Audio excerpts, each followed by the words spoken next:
Ya, Assalamualaikum warahmatullahi wabarakatuh. Shalom, Om Swastiastu, Namo Buddhaya, dan salam kebajikan. Selamat siang, Tribuners dimanapun Anda berada. Senang sekali saya Mehmet Gunawan. Dan saya Firna Jeretno dapat kembali berjumpa dengan Anda. Tentunya dalam program spesial kita siang hari ini, Mata Lokal Memilih seri keempat, edisi Sabtu 18 Maret 2023. Tentu kita mendoakan Tribuners dimanapun Anda berada dalam keadaan sehat dan juga bahagia. Amin, amin ya rabbal alamin. Dan tentunya pada siang hari ini, Vio, kita akan berdiskusi terkait tema yang sudah kita angkat bersama dengan narasumber-narasumber yang sudah hadir bersama kita melalui ruang virtual ya. Tentunya yang sudah kompeten di bidangnya masing-masing. Betul. Dan sebelum kita memperkenalkan narasumber kita, perlu juga diketahui bagi Tribuners dapat bergabung bersama kami melalui kolom komentar YouTube. Mungkin ada pertanyaan, pernyataan atau sanggahan, ide yang mau disampaikan, silahkan, boleh langsung. Dan FYI, program kita pada siang hari ini disiarkan langsung melalui Facebook dan juga YouTube Tribun Timur.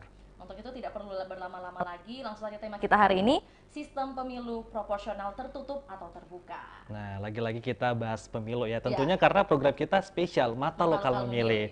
Nah, pemilu 2024 kini digegerkan dengan sistem pemilihan terbuka atau tertutup. Nah, pemilihan terbuka masih sama dengan pemilu 2019 lalu. Kita bisa memilih partai atau calon legislatif, namun pada pemilihan terbuka, kita hanya bisa mencoblos logo partai sama ketika pemilu 1999 lalu. Jadi itu masih kabarnya sebenarnya, Tentu ada banyak plus minus di kedua pemilu ini, terbuka atau tertutup, dan juga tapi elit partai adalah pengendali dari sistem tertutup dan terbuka. Kita sebagai warga negara Indonesia sudah melalui kedua sistem ini, bukanlah hal yang baru bagi kita semua. Terkait pro kontra jelang pemilu 2024 itu, maka kita akan hadirkan bersama 4 narasumber kita ya. Siapa aja nih ya? Panjang lebar nih. Ada yang pertama, langsung saja, kayaknya udah gak sabar ya, Matt. Yang pertama ada Bapak Muhammad Fauzi selaku anggota DPR Republik Indonesia dari fraksi Golkar. Untuk itu Vio akan bacakan kurikulum vitae. Jadi lahir pada tanggal 6 September tahun 1968 dan Bapak Muhammad Fauzi adalah politikus Indonesia yang menjabat sebagai anggota DPR RI periode 2004 hingga 2009, kemudian periode 2019 hingga 2024. Pada periode 2019-2024, Bapak Fauzi mewakili daerah pemilihan Sulawesi Selatan 3 yang meliputi Kabupaten Sidenreng Rapang, Kabupaten Pindrang, Kabupaten Nrekang, Kabupaten Luwu, Kabupaten Tanah Toraja, Kabupaten Toraja Utara, Kabupaten Luwu Utara, Kabupaten Luwu Timur, dan Kota Palopo. Bapak Fauzi merupakan kader Partai Politik Golongan Karya yang duduk di Komisi 8. Adapun riwayat pendidikan dari Bapak Fauzi, S1 Manajemen Fakultas Ekonomi Universitas Krisnadwitpayana, riwayat organisasi sebagai Ketua Kahmi Kabupaten Luwu Utara, Wakil Ketua Nadatul Ulama Kabupaten Luwu Utara, kemudian Ketua DPD 2 Partai Golkar Kabupaten Luwu Utara, dan kemudian ada juga Ketua Pengurus Cabang Perbakid Kabupaten Luwu Utara, juga pengurus Departemen Otonomi dan Pemerintahan Daerah DPP Partai Golkar. Kemudian karir dari Bapak Fauzi yaitu accounting proyek PT Koko Semesta, juga anggota DPR RI dari PBB pada tahun 2004 hingga 2009, kemudian Direktur Utama PT Ayasi Javana pada tahun 2010 hingga sekarang, dan juga anggota DPR RI dari Partai Golkar pada tahun 2019 hingga 2024. Wah, nah selain Pak Fauzi, juga ada Bapak Dr. Fahri Bahmid SHMH yang merupakan Ketua Mahkamah Partai Bulan Bintang dan juga pakar hukum tata negara Universitas Muslim Indonesia. Nah, diketahui Bapak Fahri lahir di Waimangit pada tanggal 29 Agustus tahun 1977. Nah, untuk latar belakang pendidikan Bapak Fahri, S1-nya kemarin di Fakultas Hukum Universitas Muslim Indonesia Makassar pada tahun 2004. Terus melanjutkan S2-nya program Pasca Sarjana Magister Hukum, konsentrasi Hukum Tata Negara di Universitas Muslim Indonesia Makassar pada tahun 2009. Kemudian S3 program Pasca Sarjana Doktoral Ilmu Hukum, konsentrasi Hukum Tata Negara di Universitas Muslim Indonesia Makassar tahun 2019.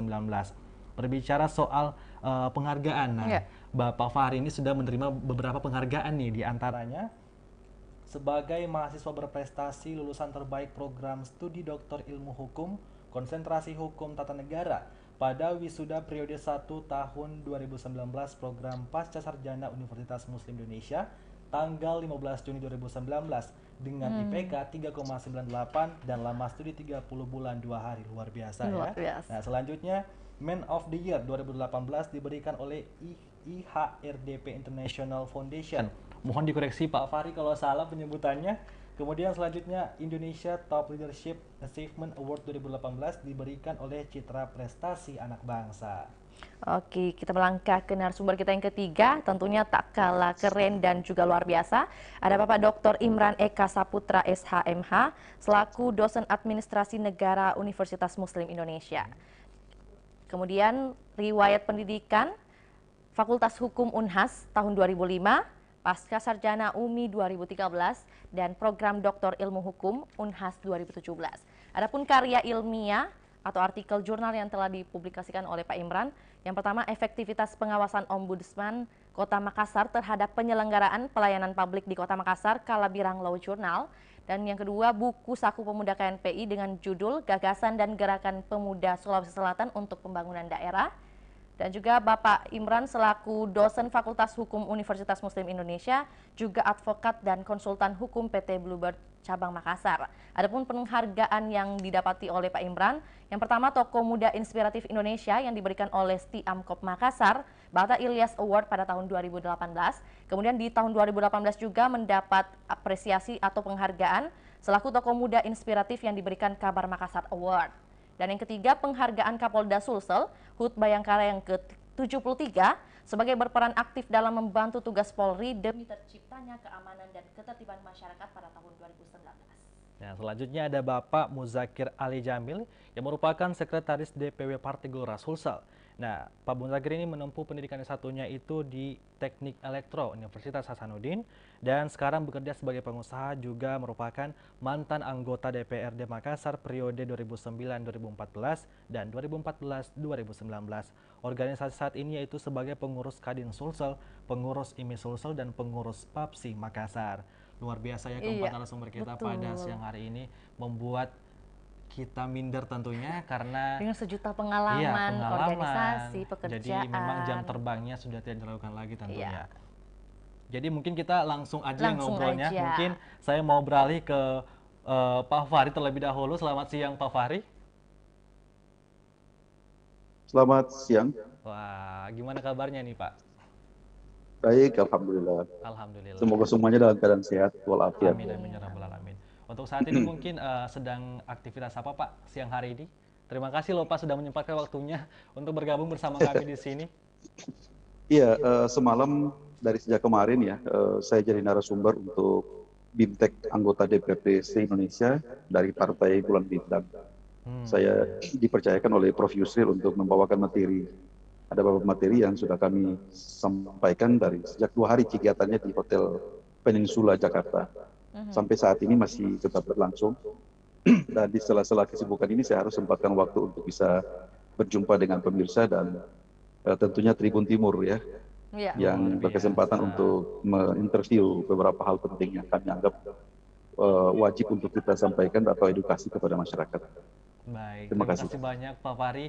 Mungkin kita langsung saja ya ngobrol nih tentang tema kita pada siang hari ini terkait dengan sistem pemilu proporsional tertutup atau terbuka nih. Nah, bagaimana Pak Fahri melihat plus minus dari sistem proporsional tertutup dan terbuka ini? Ya, terima kasih. Yang pertama berkaitan dengan diskursus konstitusional yang berkaitan dengan apakah kita ini menganut sistem closed list proporsional ataukah open list proporsional. Yang pertama-tama saya ingin katakan bahwa sistem apapun yang ada di dunia ini, ya, negara-negara yang menganut kampium demokrasi terbesar seperti Amerika Serikat, Kanada, dan beberapa negara-negara yang lain, itu tentunya punya pilihan sistem yang berbeda-beda. Sistem itu pada hakikatnya harus dibangun sejalan dengan kepentingan nasional, kepentingan watak demokrasi atau corak dan karakter demokrasi yang dianut oleh satu bangsa, satu negara. Dan itu saya kira standarnya itu tidak harus mutlak adanya. Sistem pemilu yang kita anut saat ini tidak harus sama dengan sistem yang ada di Amerika Serikat. Karena sistem yang kita pakai ya, pilihan-pilihan sistem yang kita anut itu tentunya harus sejalan dan kompatibel dengan kondisi sosial politik maupun kondisi demografi daripada satu bangsa dan satu negara yang kita kelola saat ini. Sistem pemilu yang kita pakai saat ini tentunya harus sejalan dengan watak dasar, sejalan dengan prinsip-prinsip dasar yang menjadi nilai-nilai fundamental daripada suatu bangsa itu sendiri. Kita menganut sistem demokrasi Pancasila. Sistem demokrasi konstitusional yang kita anut saat ini harus berbasiskan kepada nilai-nilai Pancasila. Ada nilai kegotong royongan, ada nilai kebersamaan, ada nilai perwakilan, sebagaimana yang termaktub secara tegas dalam pasal 4, ya, kerakyatan yang dipimpin oleh hikmat kebijaksanaan dalam perwakilan ya seperti itu. Begitupun juga dengan soal-soal yang lain. Kita Indonesia ini kan ribuan pulau, ribuan bahasa, etnis, budaya, suku dan seterusnya. Sistem yang kita anut itu tidak harus sama dengan sistem yang ada di Yunani. Kalau sistem yang ada di Yunani itu mereka tidak mengenal negara pulau. Atau sistem yang ada di Amerika Serikat itu mereka nggak pernah mengenal pulau-pulau. Kalau kita di Indonesia ini mengenal pulau-pulau, kita mengenal satu bangsa ya, tidak sama antara apa yang ada di Makassar, apa yang ada di Jakarta, di Jawa, Sumatera, Ambon, Papua dan seterusnya. Dengan demikian saya berpendapat bahwa sistem apapun yang kita pakai harus sejalan dengan watak dasar atau karakter maupun corak daripada nilai-nilai kebangsaan yang kita anut dalam negara itu. Itu yang pertama. Yang kedua, berkaitan dengan apakah plus minus daripada sistem ini. Saya mengatakan begini, pada tahun 1955 itu kita sebagai negara pertama kali melaksanakan proyek politik nasional yang berupa pemilu pertama di Indonesia. Pada tahun 55 itu kita partai politik itu 100 lebih, mereka itu tergabung dalam peserta pemilu. Ada 38 atau 39 partai politik, ada 38 atau 39 organisasi masyarakat, ormas, ada 40 sekian perorangan. Jadi orang per orang juga waktu itu ikut pemilu. Jadi ada partai politik, ada ormas, ada orang per orang. Kalau orang per orang pada waktu itu memilih gambar orang atau memilih gambar yang ditetapkan menjadi lambang daripada representasi siapa yang terpilih atau siapa yang mencalonkan diri pada saat itu. Partai-partai itu sekitar 100-an lebih. Dengan keberagaman itu, sistem yang kita pakai pada saat itu adalah closed list proporsional atau sistem dengan pemilu tertutup. Tapi kita tidak pernah menyaksikan bahwa apa yang mereka hasilkan pada saat itu adalah orang-orang yang punya kualitas tinggi, ya, anggota parlemen yang mereka duduk di parlemen mampu melaksanakan tugas-tugas konstitusionalnya secara optimal. Karena berangkat dari orang-orang yang terpilih, orang-orang yang pada hakikatnya telah di-screening, telah dibentuk, telah diformatting sedemikian rupa, sehingga orang-orang itu mempunyai ideologis dan nilai-nilai perjuangan. Ya, akhirnya performa parlemen pada saat itu seperti kita lihat luar biasa. Pemilu tahun 55 itu menghasilkan anggota DPR yang luar biasa hebat. Bahkan ditambah dengan anggota konstituante yang tergabung dalam Dewan Konstituante pada saat itu, yang menurut Undang-Undang Dasar 50, mereka diberikan kewenangan dan tugas khusus untuk merumuskan Undang-Undang Dasar definitif pada saat itu. Kita lihat perdebatan-perdebatan di konstituante pada saat itu. Orang-orang cerdas semua, perdebatannya perdebatan cerdas. Perdebatan yang sangat substantif, berkaitan dengan kepentingan bangsa dan negara. Walaupun secara konstelatif pada saat itu, yang terlihat adalah dua kelompok yang sangat tajam perbedaannya antara kelompok nasionalis dan kelompok agamais atau kelompok Islam pada saat itu. Tetapi setidak-tidaknya, aspirasi konstitusional yang mereka torehkan pada saat itu jauh lebih kokoh, jauh lebih tajam dan tentunya luar biasa. Ya. Kita bisa membuat semacam komparasi kecil-kecil antara apa yang terjadi pada saat itu dengan apa yang ada saat ini. Performa parlemen kita yang ada saat ini itu sangat jauh. Nah, sistem itu kita pertahankan sangat lama, ya. Sistem tertutup itu kita pertahankan sangat lama, sehingga pada satu waktu tahun 98-99, pada saat kita pertama kali reformasi atau agenda reformasi mendera Indonesia pada saat itu, lalu pada akhirnya kita mencoba untuk merubah lagi sistem kita. Tetapi sebelum pemilu tahun 2004, pemilu langsung ya, tahun 2004 pertama kali pada saat itu, sebenarnya sistem pemilu tertutup itu menghasilkan anggota-anggota parlemen yang jauh lebih luar biasa juga, termasuk misalnya apa yang kita rasakan saat ini, konstitusi diamandemen sebanyak 4 kali, itu dihasilkan oleh anggota parlemen, anggota DPR yang sangat qualified pada saat itu. Ya contoh ya, ambil contoh. Di PBB pada waktu itu ada Hamdan Zulfa, ada banyak sekali. Kemudian di PDIP pada waktu itu juga Patrialia Siahaan dan segala macam, ya, partai-partai yang lain juga tidak kalah penting. Dan mereka itu pada akhirnya mampu merumuskan agenda besar, ya, negara pada saat itu, yaitu amandemen konstitusi. Dan yang kita saksikan 4 kali Undang-Undang Dasar 45 diamandir, itu semua dihasilkan oleh orang-orang hebat. Saya harus, atau kita harus setidak-tidaknya memberikan apresiasi untuk itu. Itu dihasilkan oleh satu sistem dengan sistem list proporsional atau sistem proporsional tertutup pada saat itu. Akhirnya sistem yang kita rubah setelah itu untuk diperkenalkan pertama kali pada 2004, pemilu langsung pada saat itu 2004, kita mulai lagi memperkenalkan sistem terbuka pada saat itu. Akhirnya pada tahun 2008, Mahkamah Konstitusi pernah mengadili atau menguji judicial review yang berkaitan dengan sistem pemilu proporsional tertutup itu atau terbuka. Lalu pada saat itu Mahkamah Konstitusi pernah memutus dalam putusan perkara nomor 22-24 tahun 2008 itu, bahwa pilihan-pilihan atau open legal policy yang diambil oleh DPR dalam rangka untuk memberikan rumusan terbuka atau tertutup itu memang sepenuhnya menjadi ranah kewenangan daripada DPR untuk merumuskan kebijakan hukum seperti itu. Mau tertutup boleh, mau terbuka silahkan. Nah, akhirnya itu yang kita pertahankan, kita pakai. Setelah itu berlanjut pada pemilu 2009. 2009 kita lanjut lagi pemilu 2014. 14 kita lanjut lagi pada terakhir pemilu 2019. Apa yang kita dapatkan dengan sistem yang seperti itu? Kita menjadi demokrasi yang sangat liberal. Kita terperosok jauh pada satu keadaan yang mana sangat liberal. Ya, partai-partai, anggota partai, caleg, jangankan lintas partai, untuk internal partai saja, untuk satu dapil terjadi kanibalisme politik. Ya, misalnya dalam satu dapil, katakanlah dapil Sinjai, ada calon anggota DPR itu misalnya, saya ambil contoh ya, dari nomor 1 sampai dengan nomor 9 misalkan, itu pasti saling cakar-cakaran. Karena dari 1 sampai 9 itu pasti melakukan banyak cara, banyak hal yang bisa dilakukan untuk terpilih tentunya. Sehingga dengan demikian terjadi akrobat kanibalisme politik itu terjadi di mana-mana. Politik vote buying itu terjadi di mana-mana. Politik uang terjadi di mana-mana. Sehingga dengan demikian orang itu siapa yang bermodal, siapa yang punya modal besar, dialah yang mampu memberikan belanja partai, belanja iklan, politik iklan yang jauh lebih besar, akhirnya dia menjadi terpilih.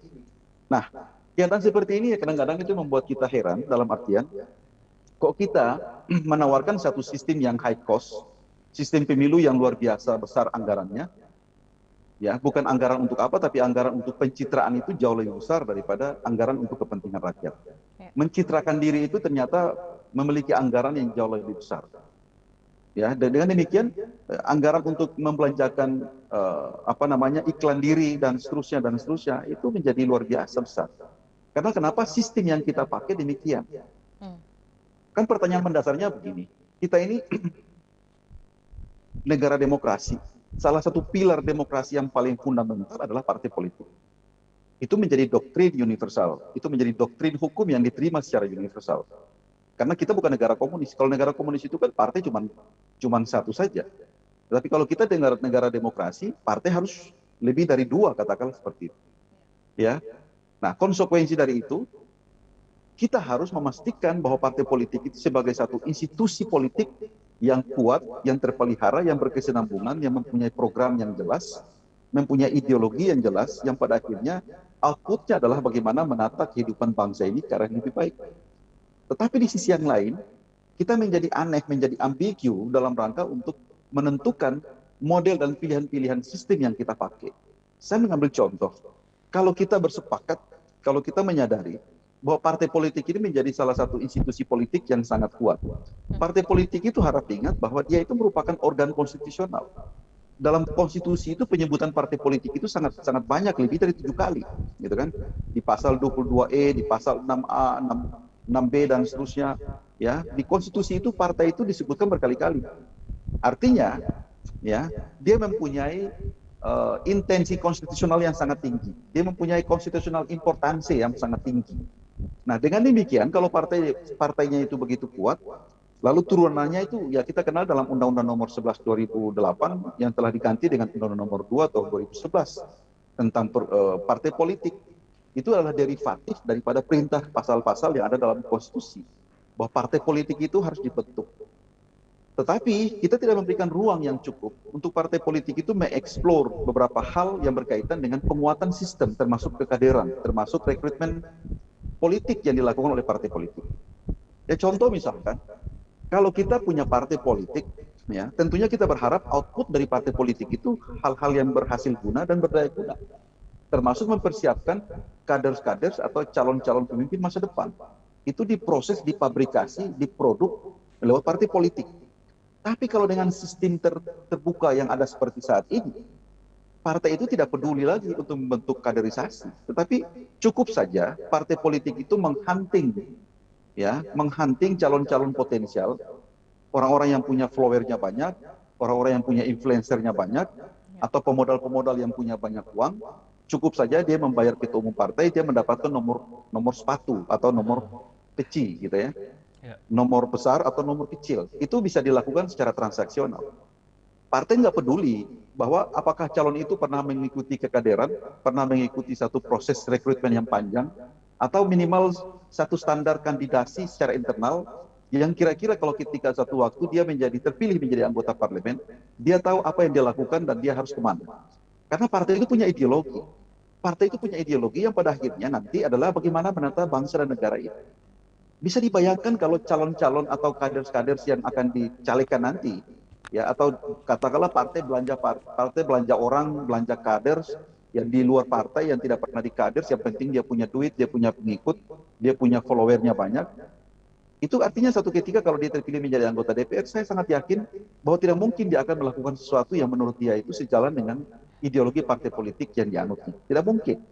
Nah, itu keadaan yang sebenarnya secara konseptual sangat anomalis ya, sesuatu yang sangat ambigu antara penguatan institusionalisasi partai politik dengan outputnya nanti adalah calon-calon atau rekrutmen politik yang dilakukan oleh partai politik. Ini yang sebenarnya tidak boleh. Akhirnya yang kita harapkan apa? Demokrasi ini sebagai satu ritual belaka 5 tahun, yang penting ada semacam sirkulasi ya kepemimpinan nasional terjadi seperti itu, diisi parlemen oleh orang-orang yang diutus oleh partai politik, entah dia paham tentang ideologi negara, entah dia paham tentang konstitusi ataukah tidak, yang penting ada perwakilan dari partai politik. Yang penting partai politik berorientasi kepada bagaimana mendapatkan insentif elektoral. Karena partai buru-buru sekarang ini, makanya banyak artis dilamar oleh partai politik. Banyak pelawak, banyak apa ya dilamar oleh partai politik. Partai politik nggak peduli siapa dia, yang penting dia itu punya pengikutnya banyak, ditawar, bahkan ada yang ditawarkan menjadi calon presiden. Supaya apa? Partai itu mendapatkan insentif elektoral. Nah, ini kira-kira keadaan ini yang harus kita sadari bahwa tidak cukup konstruktif kalau memang kita itu dengan cara seperti ini. Kalau kita mau menata negara dan bangsa ini ke depan, sebenarnya kita harus memulai dari cara-cara seperti itu. Nah, persoalan kemudian adalah ada yang mencibir pendapat kita, ya bahwa itu nanti terjadi katakanlah praktek-praktek yang despotistik yang ada pada partai politik, atau praktek-praktek yang sangat oligarkis yang ada pada partai politik. Saya kira tidak ada masalah, karena partai politik itu kita bisa buatkan sistem adanya check and balancing. Saya mengambil contoh pernah beberapa tahun yang lalu, saya ditunjuk oleh Pak Yusril menjadi ahli untuk melakukan judicial review terhadap anggaran dasar dan anggaran rumah tangga Partai Demokrat ke Mahkamah Agung.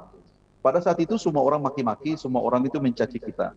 Semua orang itu mengkomplain, menyerang dan seterusnya, bahwa ini ranahnya adalah partai politik, ini ranahnya adalah privat dan seterusnya. Ya, padahal kita inginkan bahwa partai politik itu juga harus perlu direformasi. Ada program-program untuk mereform partai politik, termasuk ketua umum itu bisa di-challenge ke pengadilan kalau misalnya bertindak sewenang-wenang. Kita inginkan seperti itu, bahwa anggaran dasar, anggaran rumah tangga partai politik juga harus ada kontrol yudisial tentang partai politik sepanjang berkaitan dengan menetapkan produk berupa anggaran dasar dan anggaran rumah tangga itu.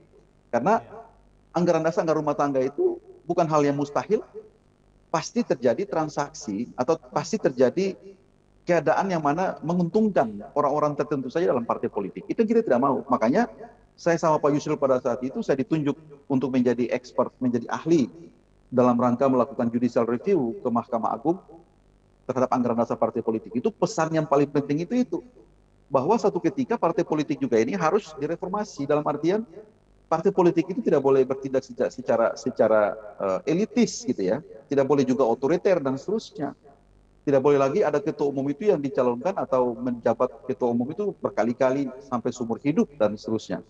Nah, karena partai politik itu sesuai undang-undang partai politik, undang-undang parpol, harus mengembangkan kehidupan demokratis di internal partai politik. Bagaimana mau demokratis kalau ketua umum itu menjabat seumur hidup? Nah, hal-hal seperti ini tidak bisa dipersoalkan di pengadilan sepanjang anggaran dasar itu tidak bisa diukur atau diuji kualitas demokratisnya atau kualitas sejalan dengan apa namanya apa yang digariskan oleh undang-undang partai politik.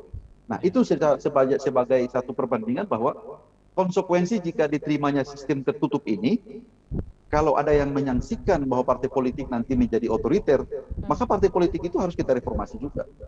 Sebagai konsekuensi logis dari sistem yang kita anut ini. Partai politik juga harus kita reformasi dalam artian bisa di-challenge, bisa juga diadakan check and balancing dengan sistem kekuasaan judicial di pengadilan. Nah, kira-kira seperti itu ya. Jadi dasar pikir atau reasoning di balik pengajuan kita. PBB itu sebenarnya kemarin itu bukan pihak yang mengajukan perkara. PBB itu cuma hanya mempunyai standing, interest standing sebagai pihak terkait. Ya, jadi yang mengajukan itu orang per orang sebenarnya dalam perkara 114 tahun 2022 dengan cara menguji pasal 168 Undang-Undang Nomor 7 tahun 2017 tentang pemilihan umum.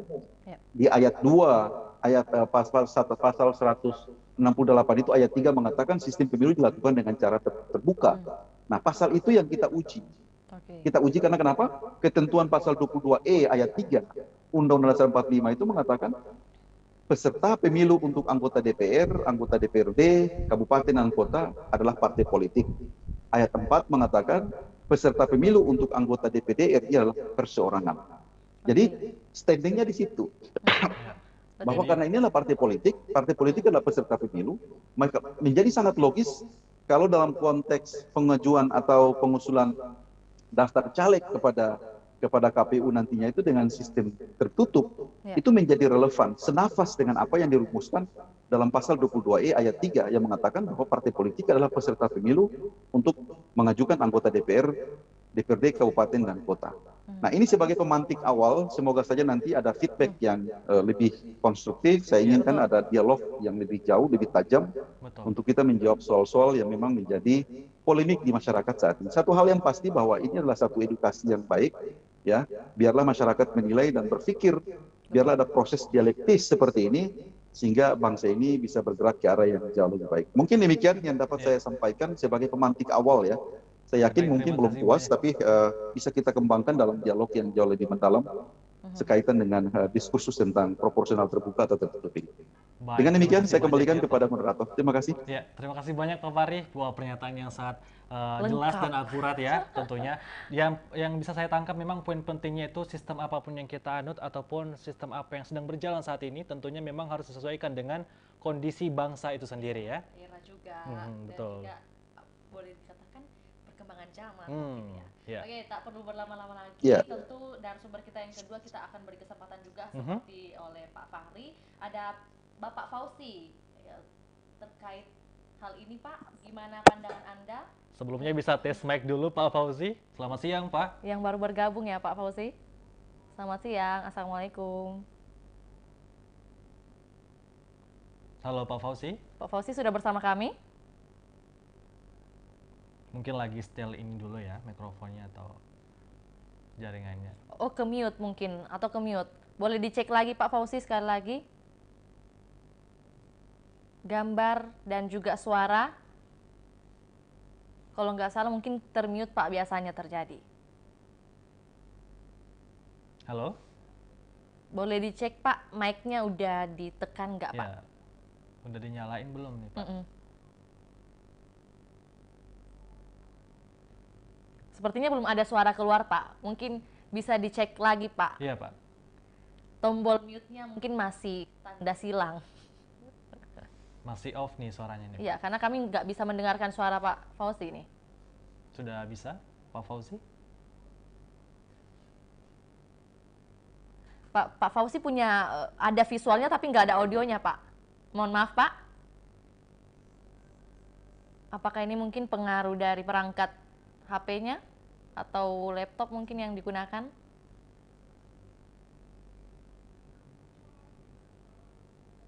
Termute, Pak. Jadi visualnya Bapak udah ada. Tapi suaranya belum kedengeran Iya, Pak mohon sampai maaf, studio Pak. Pak. Bisa mungkin di setel dulu Pak di layar HP. Layar HP tak? Tabe? Ya, sembari kita menunggu ya Pak Fauzi untuk men-setel voice-nya agar bisa diskusi dengan kami di sini. Jadi tadi Pak Fahri udah memaparkan nih Ya, sudut terkait pandang, dengan kelebihan dan juga kekurangan betul, dari sistem pemilu proporsional mau baik itu tertutup ataupun juga terbuka. dan Pak Fahri juga udah menjawab sih bagaimana sebenarnya cara untuk menggaungkan hal betul. ini dan juga menarik alasan dari kenapa menggaungkan betul, sistem A, sistem B ya. Iya, betul. Jadi memang berdasarkan data dan pengalaman mungkin di tahun-tahun sebelumnya ternyata Pak Fahri memang sudah meneliti research hal ini dan mengemukakan pendapatnya yang sangat rasional pastinya. Betul. Untuk itu kan tentu masih ada 3 narasumber yang kita ingin dengarkan Pendapatnya ya. Iya, betul. Bagaimana Pak Fauzi sudah bisa bergabung bersama kami? Masih termute Pak Tabe. Visualnya Bapak ada, tapi suaranya masih termute. Iya. Mungkin kita sambil menunggu Pak Fauzi kita beralih ke narasumber selanjutnya saja ya.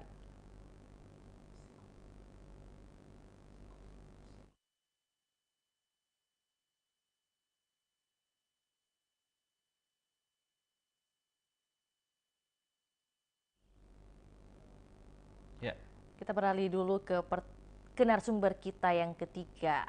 Ada Bapak Imran Eka. Waduh, masih bergabung bersama kami? Nggak ada ya? Kalau Bapak Jack, Bang Jack, gimana? Masih bergabung bersama kami? Bang Jack, apakah mungkin ada kesibukan? Halo, iya. Ya.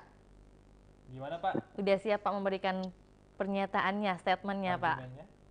Lagi di jalan ini, di mobil. Oke. Tapi mungkin Iya. agak Aman ya, Pak, kondusif Pak? Ya, jadi gimana Oke. terkait temanya?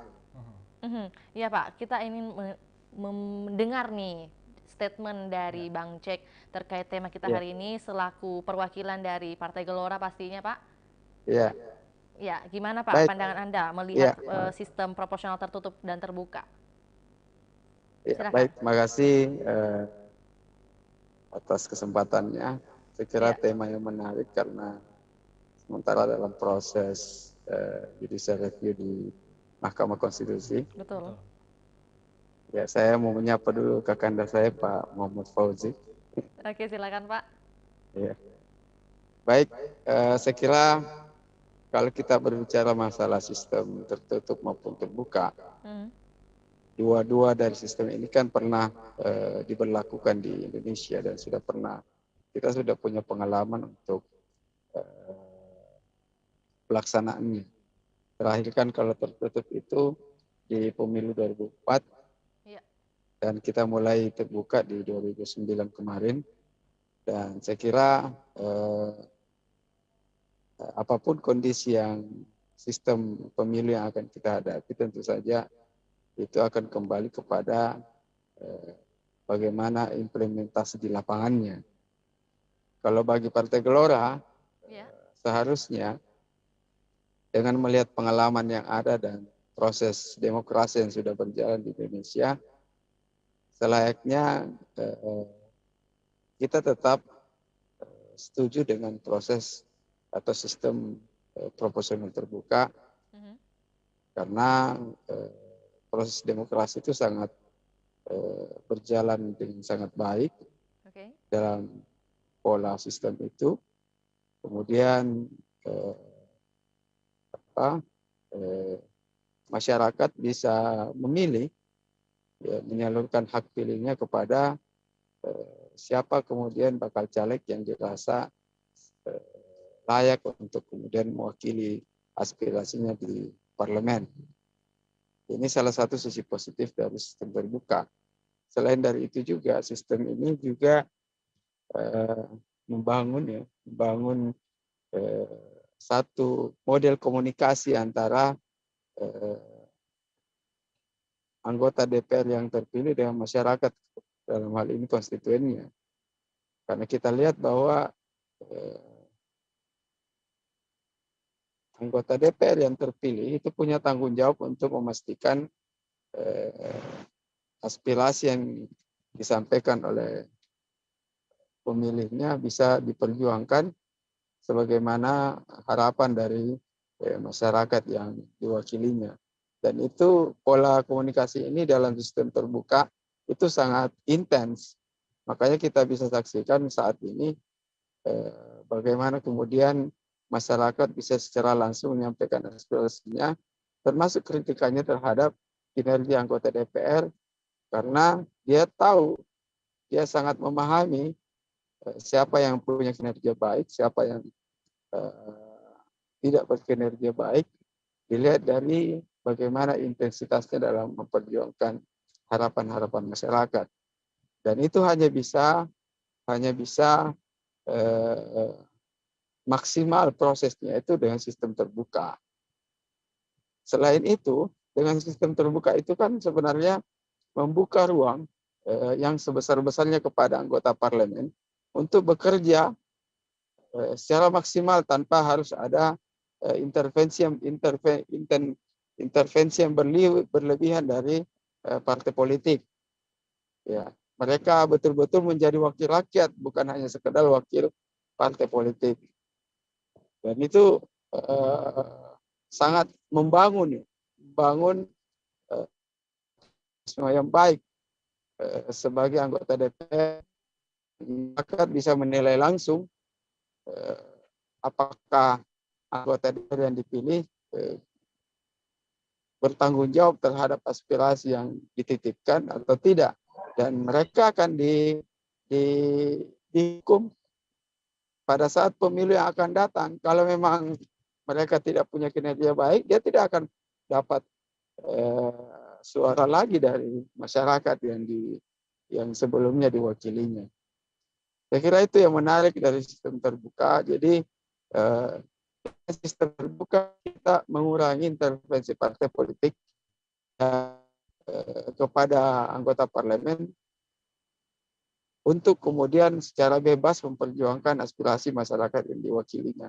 Kalau sistem tertutup, ya kita bisa jamin bahwa anggota parlemen akan lebih patuh, lebih mementingkan kepentingan partai politik itu, dan pesan-pesan partai politik untuk diperjuangkan di DPR ketimbang memperhatikan apa dinamika yang berkembang di masyarakat, utamanya basis masyarakat yang diwakilinya.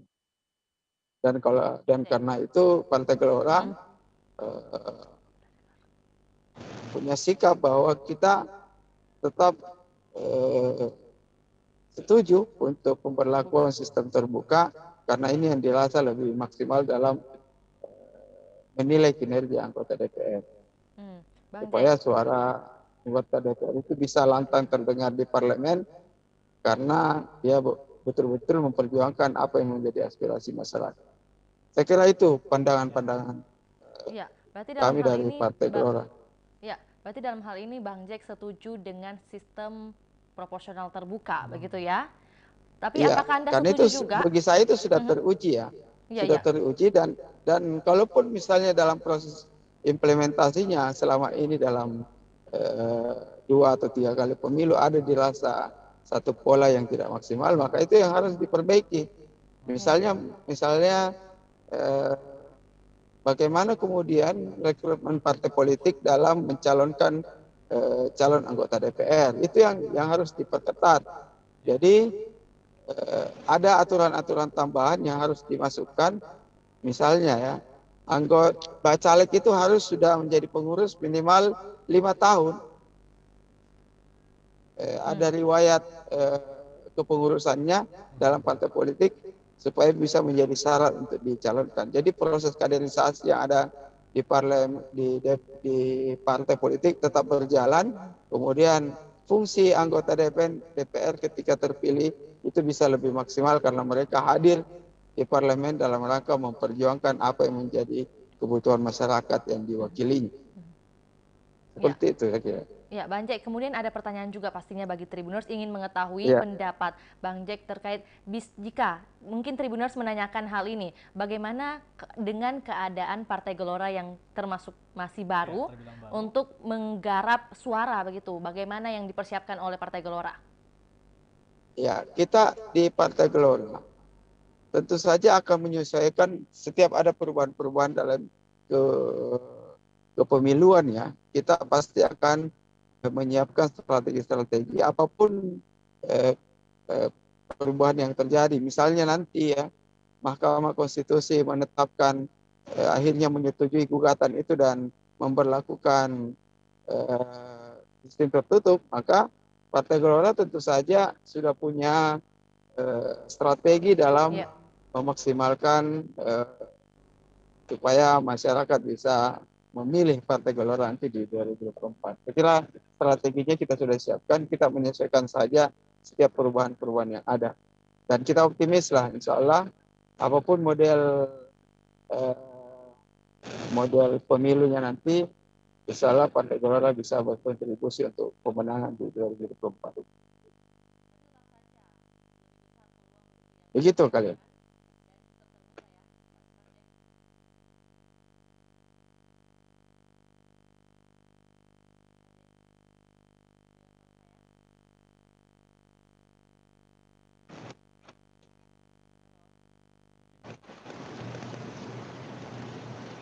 Ya, saya kira seperti itu ya.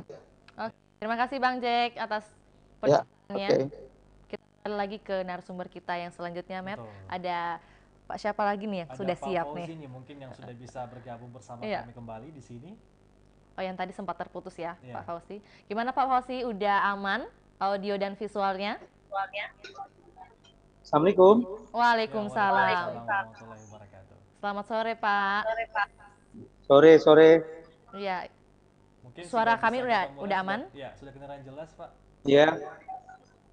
Iya, visualnya Pak boleh dinyalakan Pak kameranya? Di on cam. Ya, jadi kami ini sudah mendengar dua statement yang disampaikan oleh kedua narasumber kita sebelumnya. Kemudian kita akan mendengar lagi nih Pak. Ya, dari Pak Fauzi. Silakan, Matt. Baik, Pak Fauzi sebelumnya apa kabar nih Pak? Ya, selamat siang. Ya, apa kabarnya Pak? Gimana kabarnya?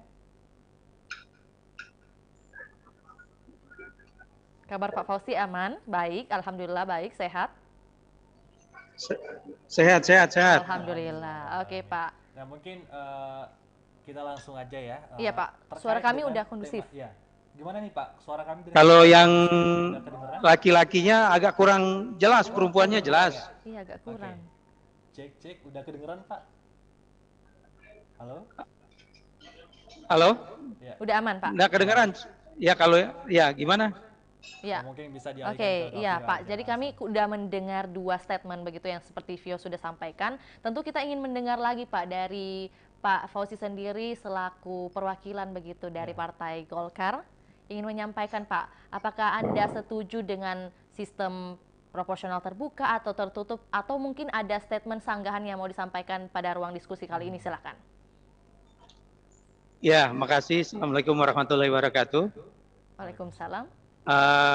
Pertama-tama saya mohon maaf dulu ini karena terlambat.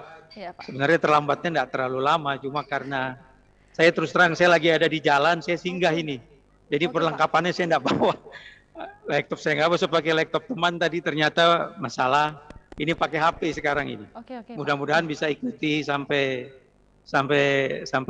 selesai. Ya, amin gitu. Pak. Terdengar ya suara ya? Aman Pak, aman. Silakan. Aman, oke. Ya, yang saya hormati teman-teman pembicara yang tabek tidak bisa saya sebutkan satu persatu gitu ya. Bicara mengenai sebuah sistem, apalagi ini dalam sebuah sistem pemilu, yang pemilu merupakan sesuatu yang harus hadir dalam sebuah ruang demokrasi. Jadi bagi saya kalau kita ingin mengukur sebuah keberhasilan sebuah sistem dalam ruang demokrasi itu tidak bisa diukur oleh satu dua orang yang dianggap lolos pada saat sebuah sistem itu diselenggarakan gitu. Itu sangat kecil sekali gitu. Kebetulan saya ini lahir jadi anggota DPR RI ini sudah 2 kali. Satu dari sistem tertutup, satu dari sistem terbuka. Dari sistem tertutup, saya waktu itu representasi mewakili Partai Bulan Bintang, partainya Pak Yusril. Dapil saya di Aceh dulu. Halo? Halo? Boleh dilanjutkan, Pak. Halo? Halo? Boleh dilanjutkan, Pak. Iya, kami mendengar, Pak. Suaranya aman, stabil. Iya, dapil saya di Aceh waktu itu Partai Bulan Bintang, kemudian saya dengan terbuka dari Partai Golkar, gitu. Jadi kebetulan saya produk dari tertutup dan produk dari terbuka. Nah, kalau kita bicara tentang sebuah sistem juga itu harus terinspirasi oleh beberapa hal yang ada di tengah-tengah masyarakat, itu saya sangat setuju sekali. Karena nggak bisa dalam sistem apapun kita lari dari sebuah tradisi yang sudah dilembagakan dan berkembang di tengah-tengah masyarakat. Saya setuju sekali. Gitu. Tetapi juga kita tidak bisa menafikan parameter yang umum dalam sebuah demokrasi, di mana parameter umum dalam sebuah demokrasi, sistem apapun itu harus sistem yang semakin besar ruang partisipasi masyarakat, menurut saya itu makin bagus. Gitu. Kebetulan tadi disinggung oleh dulu ya partai saya ya. Sekarang juga saya masih banyak berhubungan dengan Partai Bulan Bintang, misalkan 1955 itu memang pada saat itu lahirlah sebuah anggota dewan yang pada waktu itu cukup luar biasa. Tapi memang suasananya beda dengan suasana sekarang. Dan perlu kita akui itu. Dan tadi juga disampaikan bahwasannya salah satu penyebab teman-teman PBB melengkapi lah ya, sehingga bisa terpenuhi lah ya ruang di mana harus ada gugatan dari partai politik, nggak bisa perorangan. Salah satunya katanya liberal kalau sistem terbuka. 1955 pada waktu itu adalah demokrasinya sangat liberal sekali, gitu.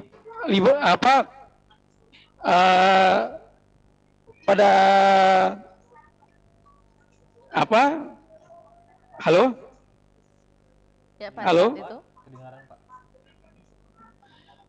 Pada saat itu demokrasinya adalah demokrasi parlementer. Di era itu ya demokrasinya sangat liberal sekali gitu. Soekarno pada waktu itu memulainya dengan melakukan memperlakukan undang-undang sementara RI tahun 1950 sampai kalau nggak salah 59 gitu. Jadi kalau alasannya sangat liberal, kalau sananya terbuka, ya 1955 juga sangat liberal pada waktu itu. Kalau alasannya itu gitu. Kalau alasannya juga misalkan kaderisasi tidak jalan, kalau terbuka, bagi saya sistem apapun partai itu harus ada 2 kelebihan ya, atau partai itu harus membentuk sebagai sebuah partai kader. Nah, agar dia tidak eksklusif, dia juga harus partai berbasis massa gitu. Nah, karena itu sistem apapun sekali lagi yang akan kita pakai, partai politik harus menjadi partai kader sistem apapun. Bukan karena terbuka atau tertutupnya gitu. Jadi bagi saya sekarang ini adalah harus diakui kelemahan partai-partai politik. Mau sistem apapun yang kita pakai, kalau modelnya seperti ini, partai bagaimana melakukan rekrutmen setelah itu tidak dilakukan pengkaderan, ya harusnya seperti ini. Akhirnya jadinya seperti ini. Nah karena itu partai ke depan itu dengan sistem apapun ya harus melakukan pengkaderan. Pada saat dia tidak melakukan pengkaderan, maka apa yang disampaikan tadi, partai kader-kader tidak mempunyai ideologi gitu. Tapi bukan karena sistemnya gitu, karena kader itu diproses di internal. Kader itu internal. Kemudian memang benar pemilu pesertanya adalah partai politik. Tetapi pemilu itu untuk memilih anggota DPR RI, DPRD, presiden dan wakil presiden dan seterusnya. Nah, bagi saya nggak bisa dipisahkan antara mana yang harus dilakukan antara partai politik dan kader gitu. Bukan kader dan calon anggota DPR, karena dua-duanya itu saling melengkapi dan ada juga di undang-undangnya. Sebentar saya lihat dulu. Oke, di pasal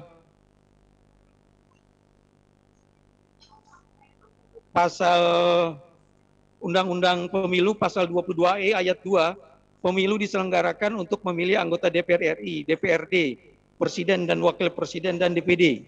Artinya di sini kan bukan memilih partai politik, walaupun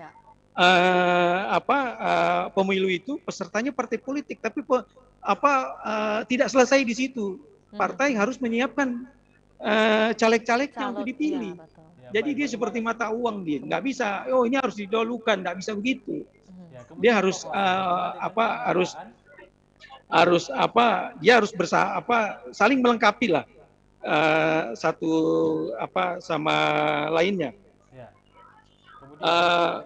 Kemudian kalau bicara juga tentang artis yang dilamar kalau sistem terbuka, saya punya data lengkap sekali, apalagi di Sulawesi Selatan banyak tokoh masyarakat artis yang ternyata tidak jadi dengan sistem terbuka.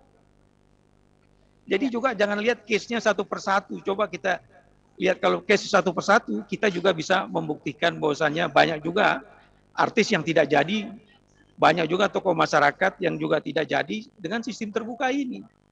Gitu. Kalau bicara tentang pencitraan, politik itu nggak lepas dari pencitraan. Dan memang politik itu high cost. Gitu. Tidak ada bicara politik tidak high cost. Dan setahu saya tidak ada di DPR RI pengesahannya anggaran untuk pencitraan anggota dewan, itu tidak ada.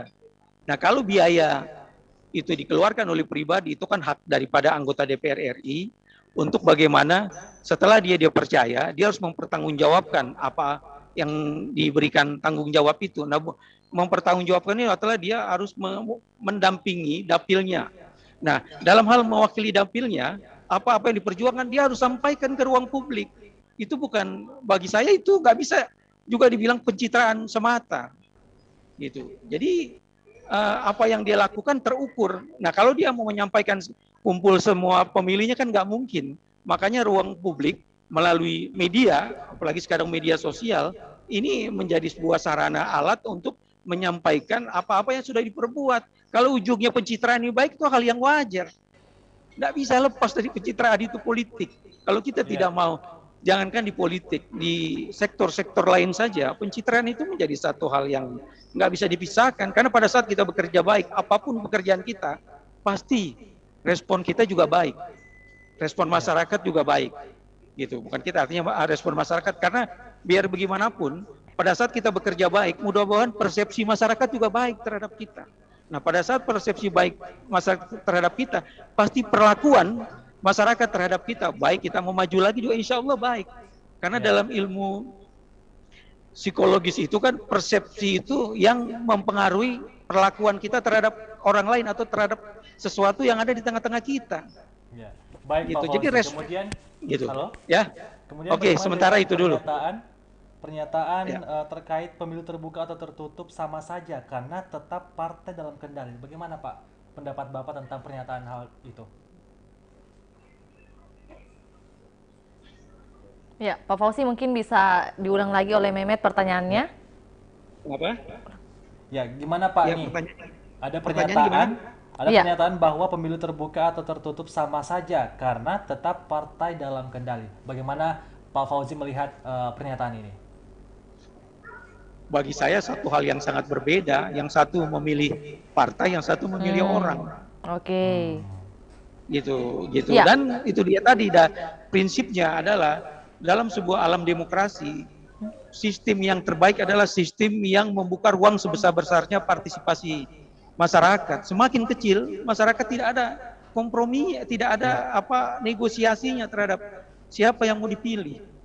Dan oligarki partai juga nggak bisa dihilangkan. Kalau oligarki partai diatur oleh sebuah sistem, bagi saya semua partai punya sistem, gitu. Tapi juga sudah mengikuti partai-partai baik terbuka atau tertutup, tapi juga kan nggak menyelesaikan masalah.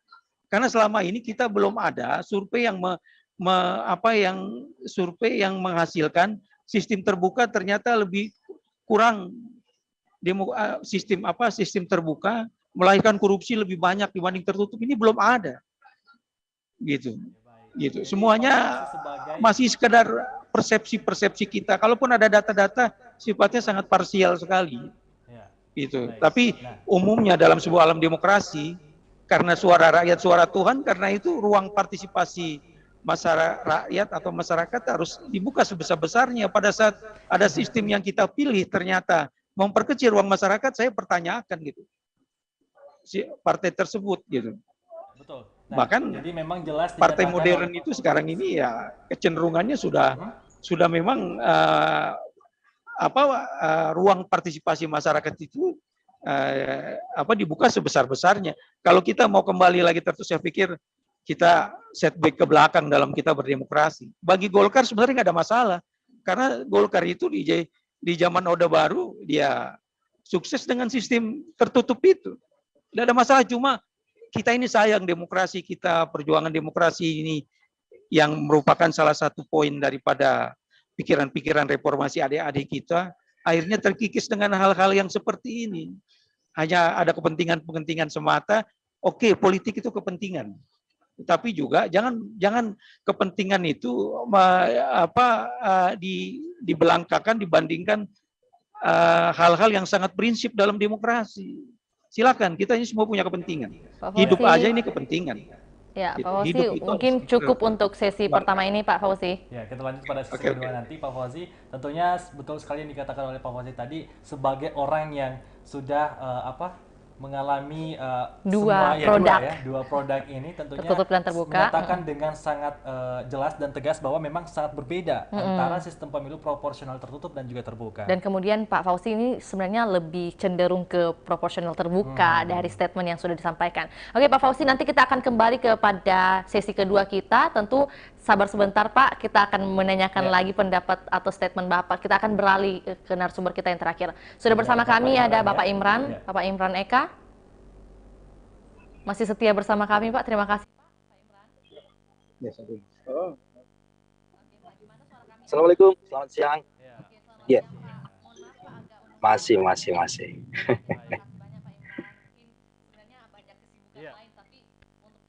Kita sangat terima kasih juga kepada Pak. Suaranya enggak terlalu kedengaran ya, Mbak? Mas, enggak terlalu kedengaran suaranya, host. Sayangnya mungkin ya. Halo, suara kami aman? Oke, aman, boleh. Oke. Mantap.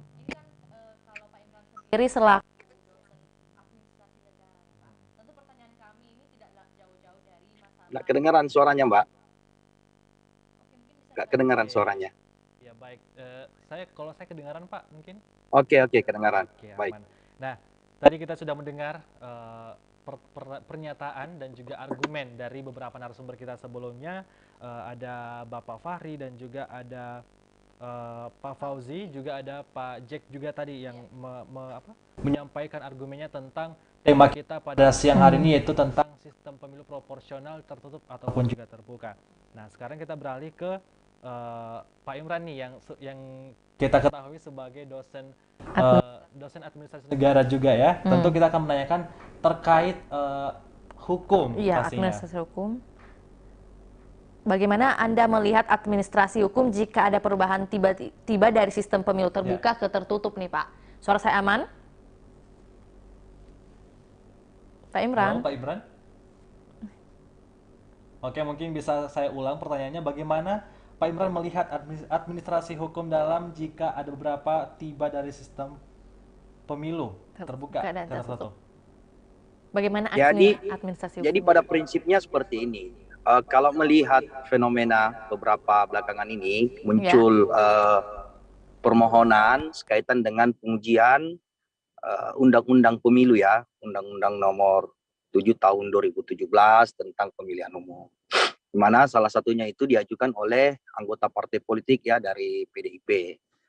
Nah, di mana ingin mengubah bentuk sistem pemilu kita dari bentuk proporsional tertutup, kita kembali ke proporsional yang sifatnya dari terbuka kembali ke tertutup. Sebetulnya fenomena tertutup dan terbuka ini kan bukan hal yang baru. Kalau sistem proporsional tertutup itu sendiri kan sudah kita pernah lalui sejak tahun 95 sampai 99. Kemudian melalui putusan Mahkamah Konstitusi kalau tidak salah nomor 24 tahun 2008, putusan Mahkamah Konstitusi itu tahun 2008 ini mengubah ya yang dari tadinya tertutup menjadi terbuka. Nah, pada tahun pemilu 2009 sampai dengan pemilu yang terakhir ini 2019 itu kita masuk ke sistem proporsional yang sifatnya terbuka. Jadi tertutup maupun terbuka sebenarnya itu di Indonesia kita sudah melalui ya. Mau dari zaman Orde Baru kemudian masuk ke Orde Reformasi. Nah, kalau kita mencermati ketentuan pasal 22E konstitusi memang di situ untuk memilih anggota DPRD tentunya harus melalui partai politik. Tentu beda ya dengan anggota DPD atau perwakilan daerah tidak mesti harus melalui partai politik. Jadi sejatinya memang kalau kita mencermati pasal 22 adalah peserta pemilu itu adalah partai politik dengan menawarkan daftar caleg. Ya, dulu waktu zaman tahun 95-99 itu sistem proporsional tertutup, kita memilih partai politik ya. Nah, tahun 2009 sampai 2019 kita memilih anggota DPR dengan sistem terbuka ya. Tetapi beberapa konsekuensi daripada sistem terbuka ini memiliki banyak fenomena atau boleh dikata menuai kritik ya di tengah jalan. Makanya menganggap bahwa pemilu 2009 sampai 2019 ini memunculkan orang-orang yang masuk ke partai politik adalah orang-orang yang pertama memiliki duit ya. Rata-rata orang yang terpilih itu adalah orang-orang yang memiliki uang. Dan bahkan memang sampai bablas ya, orang-orang partai politik itu mengambil orang-orang adalah orang-orang yang memiliki misalnya anak dari penguasa, kemudian anak pengusaha, dan itu tidak bisa dinafikan karena konsekuensi daripada sistem pemilu terbuka adalah bagaimana mencari vote getter, orang-orang yang mampu menghasilkan suara. Artinya di sini fenomena orang pindah partai, fenomena orang masuk ke partai-partai yang memiliki peluang untuk mendapatkan misalnya daftar list masuk ke partai, pasti banyak orang yang masuk ke partai itu. Beda misalnya ke beberapa partai-partai agak susah ya. Nah, jadi sebenarnya memang menggeser model rekrutmennya. Tetapi pada prinsipnya kalau kita cermati, dua-duanya mau tertutup mau terbuka, dua-duanya itu disuguhi oleh partai politik. Jadi tetap partai politik yang menyuguhi, ya. Tetapi bedanya satu memilih partai, satu memilih orang dengan berbagai macam konsekuensi serta kekurangan masing-masingnya. Nah, terkait dengan misalnya ya implikasi misalnya kalau sekaitan dengan pemohon PUU di Mahkamah Konstitusi misalnya dikabulkan, yang mungkin terjadi konsekuensi secara yuridis, misalnya yang tadinya dari terbuka, misalnya kalau dikabulkan menjadi tertutup, otomatis perubahan peraturan sekaitan dengan model pemilihan dalam hal ini PKPU, KPU pasti harus mengubah peraturan KPU-nya ya secara teknis. Kalau memang dikabulkan sistem proporsional yang sifatnya tertutup ya. Jadi pasti akan mengalami konsekuensi secara perubahan peraturan teknis ya, khususnya menyangkut tentang pelaksanaan kepemiluan. Mengingatkan sistem dan tahapan pemilu ini masih tetap berjalan sampai hari ini. Jadi kalaupun misalnya modelnya berubah ke tertutup, berarti PKPU-nya harus dirubah. Dari yang memilih orang misalnya, tentu berubah menjadi memilih partai politik. Pasti akan terjadi perubahan secara teknis. Dan kita lihat apakah KPU mampu menyusun regulasi secara teknis dengan cepat untuk mengubah apabila terjadi perubahan ya, sekaitan dengan putusan. Misalnya kalau dikabulkan ya sistem tertutup, berarti KPU harus segera menyiapkan regulasinya untuk model sistem pemilihan sifatnya tertutup. Begitu mungkin ya. Oke, terima kasih Pak Imran. Jadi yang bisa Vio tangkap ini, jadi memang kalau untuk sistem pemilu proporsional tertutup ataupun terbuka ini memang banyak diambil alih oleh partai politik itu sendiri, begitu. Kemudian tadi sudah dijelaskan dan juga sudah dijawab bahwa jika nanti ada perubahan ke sistem tertutup, tentu ada perubahan peraturan begitu yang harus dilahirkan oleh pemerintah, dalam hal ini peraturan kepemilihan PKPU, PKPU. Oke Pak, kemudian menjadi pertanyaan Pak, apakah dengan nanti lahirnya mungkin jika dilahirkan begitu peraturan baru dari KPU yang seperti disampaikan oleh Pak Imran, apakah tidak menimbulkan darurat konstitusi?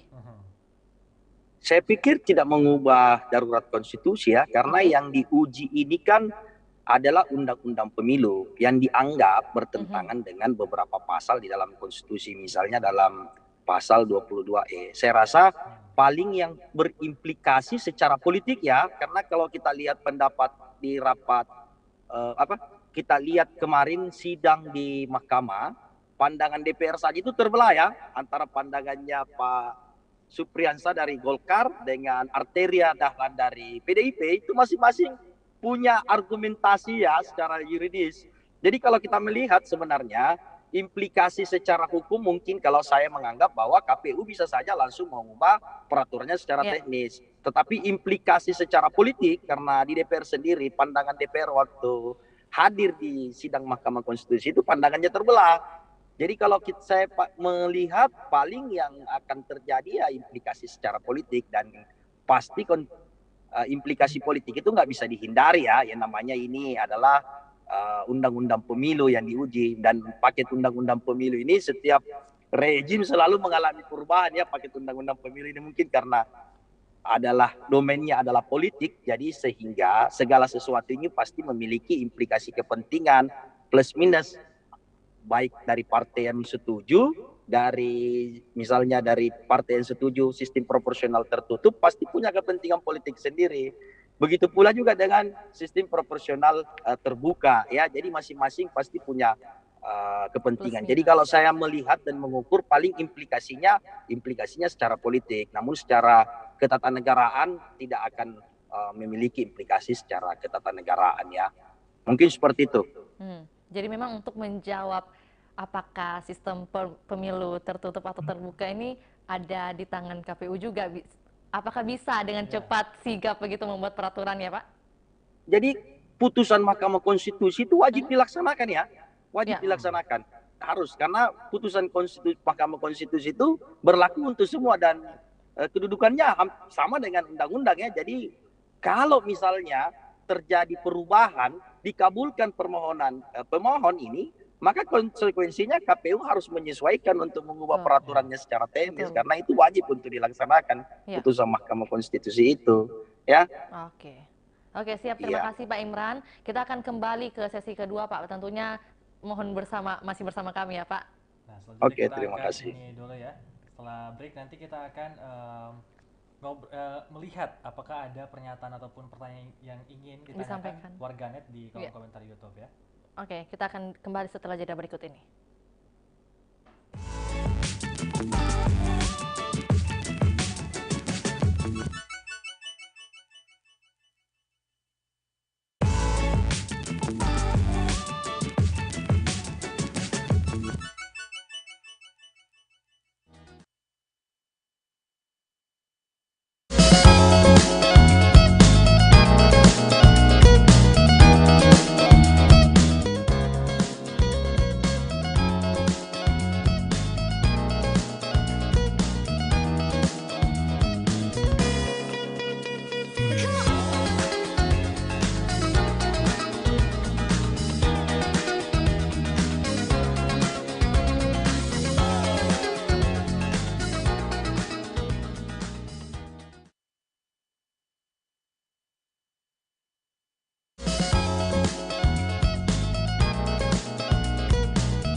Ya, terima kasih Tribuners, Anda masih bersama kami tentunya dalam program spesial kita siang hari ini, sore hari ini juga.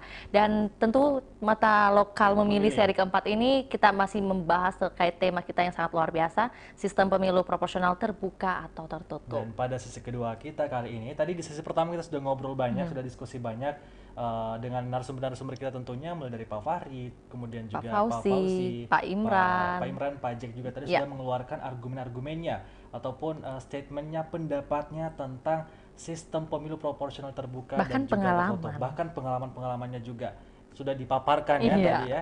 Nah, untuk itu mungkin kita bisa bergabung lagi sesuai janji kita ya. Tadi kita akan membacakan pertanyaan ataupun juga argumen yang ingin disampaikan oleh warganet kepada mungkin narasumber-narasumber kita pada sore hari ini. Untuk itu saya mau beralih dulu pertama ke Pak Fahri. Pak Fahri masih bersama kami. Ya, kita akan menanyakan statement pada sesi kedua ini tentu bersama keempat narasumber kita berurutan ya. Baik Pak Fahri, kita kasih waktu beberapa menit ya, maksudnya singkat aja kali ya. Ya, pada sesi kedua ini kita akan lebih singkat lagi. Ya, ini menjawab pertanyaan dari warganet. Kita beralih ke Pak Fahri terlebih dahulu. Pak Fahri masih bersama kami? Masih. Ya. Oke, baik Pak Fahri. Ini ada pertanyaan dari warganet yang mengatakan bahwa kalau sistem terbuka memang demokratis, tapi siap nggak para calon tidak berpolitik uang dan rakyat tidak menjual kedaulatannya? Juga ada yang menyampaikan argumennya bahwa dengan sistem pemilu terbuka, yang utama adalah isi tas, kualitas tidak diperlukan. Bagaimana Pak Fahri pendapatnya? Secara singkat Pak, silakan. Iya, secara hipotesis saya setuju dengan pendapat itu. Karena memang kita berangkat dari pendapat yang sama, kegelisahan yang sama tentunya. Betul. Jadi kami berkeyakinan, bahkan basisnya kita kan basis riset ya. Kita melakukan riset yang cukup mendalam, tidak juga ujuk-ujuk muncul pendapat yang demikian ini dengan mengambil satu standing position untuk memilih tertutup. Jadi sama sekali tidak. Kami punya landasan dan pandangan yang sangat akademik yang bisa didebatkan dengan siapa saja. Yang pertama begini, berbicara tentang terbuka atau tertutup. Kalau saya mau mengkritik ya tentang terbuka, itu jaraknya itu sangat disparitas antara orang-orang yang terpilih dengan model terbuka, anggota DPR dengan rakyatnya. Jadi kalau misalkan ada yang mencoba berapologi secara politik bahwa ini rakyat itu mempunyai kedaulatan ya, demokrasi itu direct, tidak indirect ya, dia langsung memilih siapa yang dipilih. Kontrak politik itu terjadi 1 detik itu dalam bilik suara itu. Tapi pertanggungjawaban atau akuntabilitas dari anggota DPR yang terpilih itu tidak pernah terjadi antara anggota DPR dengan rakyat.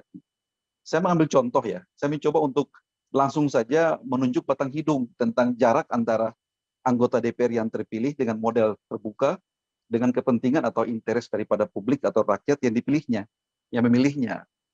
Saya mengambil contoh. Dapatkah anggota DPR yang dipilih oleh rakyat langsung dengan kemarin itu seperti yang kita lihat Undang-Undang Cipta Kerja yang mendapatkan gelombang penolakan secara masif oleh seluruh rakyat dan seluruh lapisan masyarakat. Bagaimana model pertanggungjawaban dari anggota DPR yang menyetujui RUU itu? Itu tidak bisa ada akuntabilitas terhadap mereka itu, gitu ya. Itu salah satu contoh dari sekian banyak kebijakan yang tidak pro rakyat, yang tidak berpihak kepada rakyat, yang tidak meaningful participation, tetapi mereka itu lolos-lolos saja, angku-angku kaki saja di DPR. Nah, kira-kira seperti itu. Itu yang maksud saya bahwa ada jarak sesungguhnya yang secara teoritik antara orang yang terpilih dengan cara langsung dengan kualitas atau kebijakan-kebijakan yang dilakukan yang dapat dipertanggungjawabkan langsung kepada konstituennya. Itu tidak bakalan terjadi. Karena kenapa? Ya udah, dia merasa mandatnya sudah didapatkan pada saat pemilu, ya sudah selesai. Dia mau melakukan politik transaksional apapun, mau berselingkuh dengan kekuasaan apapun, itu nggak ada urusan dengan siapapun. Karena mereka tidak mengenal mekanisme recall oleh rakyat. Ya saya ambil contoh, coba kita riset misalkan dengan Undang-Undang Cipta Kerja kemarin. Coba diriset di setiap anggota DPR yang punya basis, yang punya konstituen di daerah-daerah itu. Apakah rakyat menolak nggak itu? Menolak. Tapi apakah anggota DPR itu peduli dengan itu? Nggak peduli. Karena dia merasa mandatnya sudah didapatkan. Nah itu pilihan-pilihan sistem yang tidak rasional sebenarnya yang harus kita luruskan. Bahwa kita ini bernegara, tapi banyak hal-hal yang sangat distorsif yang sebenarnya kita luruskan. Kadang-kadang itu kita merasa bahwa cukup saja mendapatkan mandat rakyat, rakyat punya pilihan, rakyat langsung memberikan mandat langsung. Tapi kadang-kadang kita sangat miskin untuk berbicara tentang akuntabilitas. Bagaimana akuntabilitasnya jika misalkan pilihan-pilihan itu preferensi politik yang sudah didapatkan dalam pemilu kemarin, tapi tidak berbanding lurus atau berbanding terbalik, atau kalau dalam istilah hukumnya itu kan argumentum a contrario, terbalik dengan kehendak dan aspirasi rakyat. Anggota DPR itu nggak peduli juga. Kira-kira seperti itu. Jadi ada ambiguitas, ada keadaan yang sangat tidak rasional antara konsep pemilihan langsung itu dengan pertanggungjawaban atau kualitas perbuatan. Jadi untuk kasus yang ini saya setuju dengan pendapat netizen tadi, bagaimana kantong plastik, kantong uang dan segala macam. Iya, memang seperti itu. Ya, jadi kualitasnya tidak peduli gitu. Saya itu menghendaki atau kami itu sebenarnya publik itu menghendaki DPR itu jangan menjadi tukang stempel. DPR itu pada hakikatnya harus memainkan peran-peran sejatinya. Apa itu peran sejati DPR? Fungsi controlling dilakukan secara strong, secara maksimal. Fungsi budget dilakukan dengan cara yang teliti. Fungsi-fungsi yang lain legislasi dilakukan secara produktif. Kita bisa lihat sekarang daftar undang-undang yang dibahas, apakah daftar RUU prioritas, apakah daftar RUU yang ada pada daftar terbuka atau tertutup. Kita bisa melihat kualitasnya seperti apa sejauh ini. Bisa dievaluasi kita bahwa kualitas legislasi juga itu menurun. Belum lagi kita berbicara tentang fungsi pengawasan yang cuma hanya berlabelkan stempel, itu juga menurun. Jadi apa kata pemerintah, itu kata DPR. Akhirnya parlemen tidak memainkan peran-peran signifikannya sesuai dengan fitrahnya sebagai sebagai lembaga yang mempunyai fungsi check and balancing power. Itu nggak ada, mustahil. Nah, kira-kira seperti itu. Jadi saya tidak perlu berbicara tentang hal itu lebih jauh karena basis analisisnya cukup pada persoalan-persoalan keilmuan saja. Kami melihat bahwa ada satu fenomena bahwa konteks sistem ini itu tidak terlalu memadai, sehingga barangkali perlu direform, perlu lagi untuk ditata kembali. Betul. Bagaimana agar anggota parlemen itu berkualitas tinggi gitu loh. Betul. Performa legislasinya, performa pengawasannya, performa budgetingnya itu semua itu kuat gitu loh. Kita itu nggak pernah melihat anggota DPR itu mampu mengkritisi RUU APBN yang diajukan oleh pemerintah itu dalam konteks yang detail dan substantif. Nggak ada. Nggak mampu. Saya terang-terangan aja mengatakan seperti itu. Yang adalah ya itu ritualitas belaka aja. RUU APBN diberikan pada rapat pembahasan tingkat pertama, ya setelah itu tingkat kedua selesai. Kira-kira seperti itu. Nah, ini adalah cerminan dari gagalnya sistem yang kita bangun saat ini. Sehingga dengan demikian ke depan, biarlah kasih kewenangan penuh kepada partai politik. Partai politiklah yang tahu persis siapa yang layak mewakili daerah dapil tertentu. Satu hal lagi saya mau katakan begini. Jadi bukan saja masyarakat itu cuma memilih nama partai, tapi di situ tertera nama-nama orangnya. Jadi nanti konsekuensi kalau sistem proporsional tertutup ini diberlakukan oleh MK, dan sampai dengan detik ini, saya sebagai kuasa hukum Partai Bulan Bintang sangat yakin bahwa Mahkamah Konstitusi akan mengabulkan permohonan itu dengan konsekuensi sistem tertutup akan diberlakukan. Tinggal nanti KPU menyiapkan perangkat peraturan KPU saja untuk mengakomodasi konsekuensi dari pemberlakuan sistem itu. Jadi dalam sistem tertutup nanti itu, daftar nama itu dilakukan secara terbuka. Jadi masyarakat itu diwajibkan untuk memilih lambang partai, tapi nama-nama orang itu dicantumkan. Ya, nama si A, si B, si C, bukan berarti juga tanpa nama atau juga bukan berarti memilih kucing dalam karung, tidak. Tapi masyarakat tahu siapa yang ada di situ, siapa yang akan dikehendaki, ya dia memberikan suaranya kepada partai politik. Dan setiap orang yang nantinya dibuatkan daftar list seperti itu adalah orang-orang yang tentunya telah melalui satu serangkaian screening politik yang panjang, tentunya dengan basis yang ideologis, tentunya dengan alat ukur yang jauh lebih baik, sehingga dengan demikian tidak lagi menyiapkan celah-celah bahwa partai politik itu cuma hanya belanja atau hunting figur gitu, cuma hanya cari figur-figur yang punya duit besar atau orang-orang yang punya populer agar partai politik mendapatkan insentif elektoral. Saya kira itu yang harus kita tata ke depan. Demikian, saya kembalikan. Terima kasih banyak Pak Fahri atas jawabannya. Kita beralih ke Pak Fauzi, masih bersama kami. Halo Pak Fauzi. Ya. Pak, masih dengan pertanyaan yang sama dari warganet tadi yang menanyakan kalau sistem terbuka memang demokratis, siap nggak para calon untuk apa? Tidak kedengaran suaranya. Halo. Ya, Pak Fauzi, kalau suara saya aman? Oke Ya. Pak, pertanyaannya masih sama Pak dengan pertanyaan tadi dari Pak Fahri. Untuk menjawab pertanyaan ini Pak, kalau sistem terbuka memang demokratis, siap nggak para calon tidak berpolitik uang dan juga rakyat tidak menjual kedaulatannya Pak? Bagaimana Anda menanggapi hal ini Pak? Untuk menjawab pertanyaan netizen ini Pak. Ya, makasih.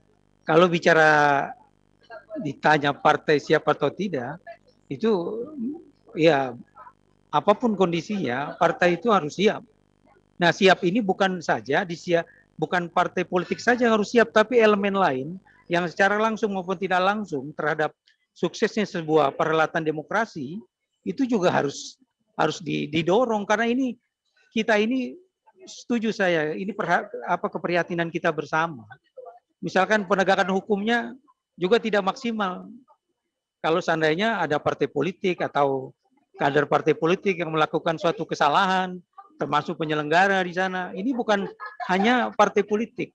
Jadi semua elemen yang terlibat secara langsung maupun tidak langsung terhadap baik atau benarnya sebuah perhelatan demokrasi, ini menjadi tanggung jawab semua orang, semua elemen, semua kelompok, gitu. Nah, kalau kita apalagi partai politik dan orang-orang politik, gitu. Itu. Kemudian kalau kita misalkan mengukur sebuah sistem dengan tadi ada beberapa hal yang disebutkan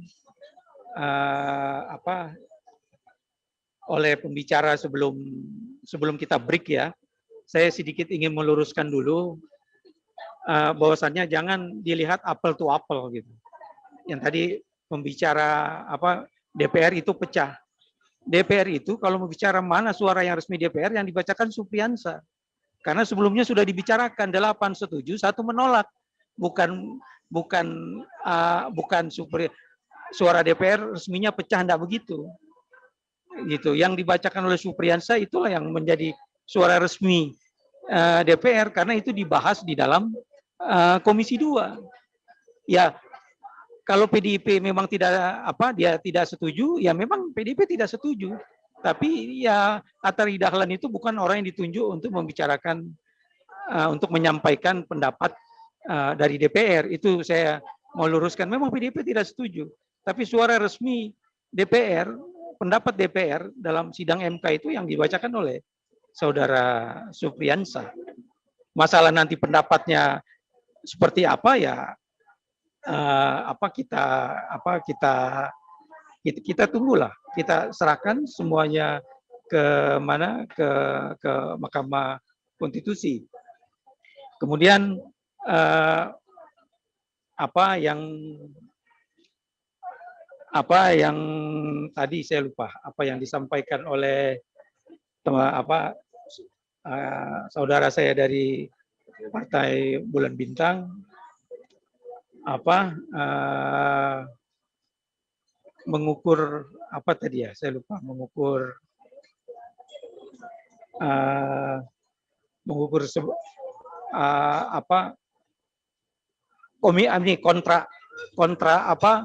kontra komitmen antara pemilih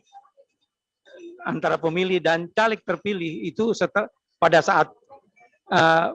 pada saat tatap muka saja, setelah terpilih hilang. Menurut saya itu juga, kalaupun itu memang itu benar, itu saya yakin itu tidak semuanya seperti itu. Nah, kalau bicara tentang Undang-Undang Cipta Karya, kita juga banyak Pak data-data pada saat sistem tertutup, anggota DPR-nya tidak melakukan kepentingan yang berhubungan dengan suara masyarakat.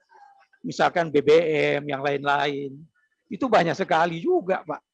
Kalau seandainya ukurannya itu, jadi jangan dilihat itu juga parsial. Jadi itu bukan karena sistemnya kalau menurut saya.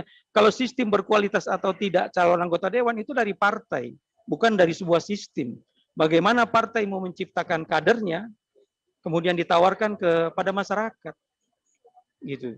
ukurannya Pak, kalau menurut saya yang lebih real, bagaimana dia caleg yang terpilih itu di dapilnya paling tidak Pak.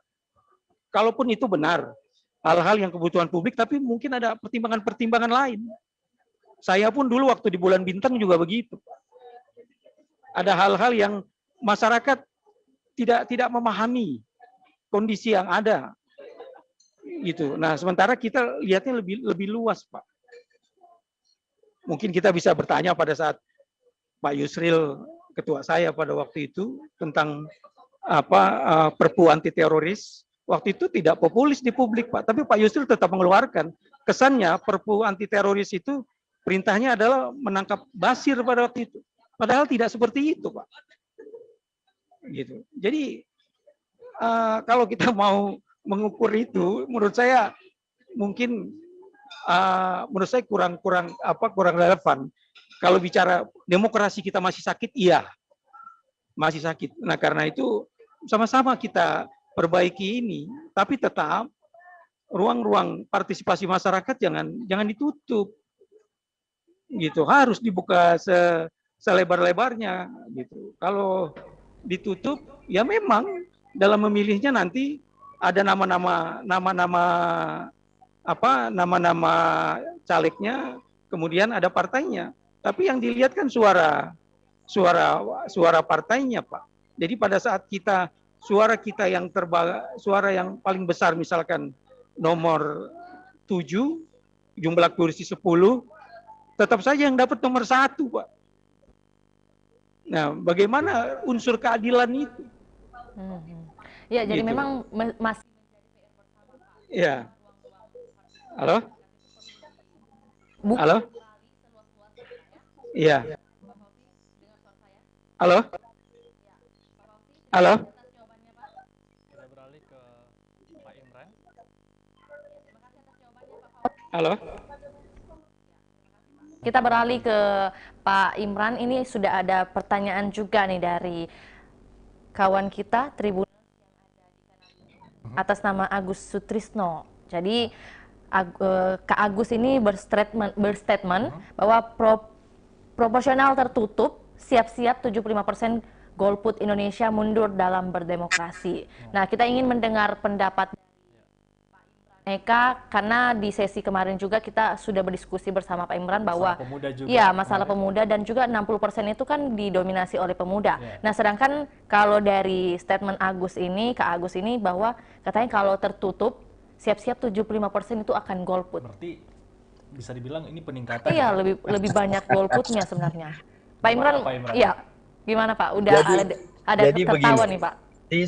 Sisi demokratis dan tidak demokratisnya itu kan ukurannya sejauh mana para pemegang hak ini mampu menyuarakan haknya untuk memilih, ya. Cuman ya itu tadi saya bilang, kalau sistemnya proporsional terbuka, maka konstituen lebih leluasa memilih siapa saja orang yang akan duduk di parlemen, ya. Kemudian kalau dari sisi pandangan proporsional tertutup, maka yang dipilih adalah partai politik. Dan partai politik tentunya tetap akan menyusun daftar, ya, berdasarkan misalnya nomor urut. Nah, kalau sistem tertutup kan otomatis nomor urut yang kecil akan lebih berpeluang, ya, untuk duduk. Jadi kalau kita melihat, pandangan saya ukuran demokratis tidak demokratisnya itu bukan pada tertutup atau terbukanya, tetapi sejauh mana para konstituen ini, si pemegang hak yang memberikan mandat kepada anggota DPR ini, mampu menyuarakan haknya. Cuman ada beberapa pandangan, katanya kalau terbuka, orang-orang yang dipilih ini betul-betul adalah orang-orang yang sesuai dengan keinginan para konstituen. Misalnya Pak Fauzi dipilih para konstituennya di dapilnya. Jadi yang dipilih betul-betul Pak Fauzi yang diinginkan oleh rakyat misalnya, karena menganggap bahwa Pak Fauzi dekat dengan konstituennya, Pak Fauzi rajin turun, Pak Fauzi mendengar dan menyerap aspirasinya. Mungkin itu salah satu takaran, ya, kalau dari segi sistem proporsional terbuka. Kalau sistem proporsional tertutup, ya memang kuasa itu berada mutlak pada partai politik untuk menentukan. Cuman kan plus minus. Tadi pertanyaan sebelumnya, apakah komitmen untuk pemilihan sistem terbuka itu menurunkan tingkat partisipasi. Ya, kalau sistem terbuka bisa saja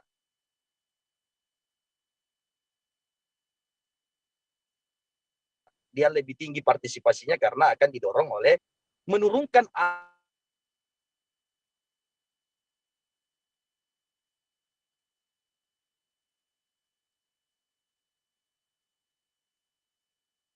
Ganggu sedikit dari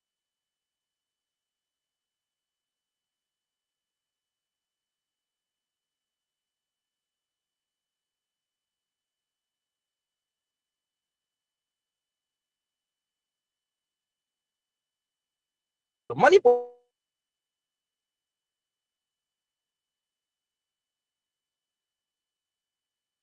kendala sedikit ya di jaringan oleh Pak Imran Eka. Halo Pak Imran, masih bersama kami? Ya, Pak Imran masih bersama kami. Jaringannya lagi bermasalah ya, Pak Imran ya. Jadi memang tadi ada sedikit sanggahan begitu yang disampaikan oleh ketiga narasumber kita dari beberapa statement yang disampaikan Tribuners melalui kolom komentar YouTube Tribun Timur. Jadi memang sangat antusias ya para Tribuners untuk bagaimana mendengar, ingin mengetahui terkait sistem proporsional tertutup atau terbuka. Jadi memang masih menjadi pro kontra nih hingga saat ini, Met. Bahkan bagi narasumber juga ada yang setuju dengan tertutup, ada juga yang menyuarakan ingin tetap terbuka. Untuk itu mungkin karena Pak Imran juga jaringannya lagi bermasalah, mungkin kita sudah bisa closing aja langsung ya. Nah, Tribuners, terima kasih sudah menyaksikan kami dari awal hingga akhir program. Ya, walaupun ada sedikit kendala, mungkin sedikit banyak begitu istilahnya ya. Karena ini di luar kemampuan kita juga, kalau live seperti ini melalui ruang virtual, ya bisa banyak kendala sebenarnya yang terjadi. Tapi tidak apa-apa, karena yang jelas informasinya tersampaikan. Untuk itu closing kita pada sesi kali ini. Ya, Tribuners, kita sudah melalui berbagai macam sistem pemilihan dan bentuk negara, dari kerajaan di masa lampau dan juga demokrasi di masa kini, dari orde lama, orde baru, dan reformasi. Lalu, apakah pro kontra sistem pemilu ini akan kembali mengubah konstitusi kita? Apakah Anda setuju dengan perubahan ini atau memilih tetap sistem pemilu terbuka? Ya, masih menjadi pertanyaan, tapi tak peduli sistem terbuka atau tertutup, tapi para wakil rakyat ini harus menjadi penyambung lidah di parlemen. Jadi para wakil rakyat harus getol memperjuangkan rakyat. Mereka bertindak sebagai lidah untuk mendistribusikan keadilan ke daerah, mendistribusikan akumulasi pajak kita ke daerah, demi keadilan sosial bagi seluruh bangsa Indonesia. Saya Fena Jeretno. Saya Mehmet Gunawan. Pamit undur diri. Terima kasih, sampai jumpa. Wassalamualaikum warahmatullahi wabarakatuh. Assalamualaikum warahmatullahi wabarakatuh. Mohon pamit, makasih. Ya, terima kasih banyak Pak atas waktunya. Ya, terima kasih. Ya, berarti sisa Pak Fahri ya?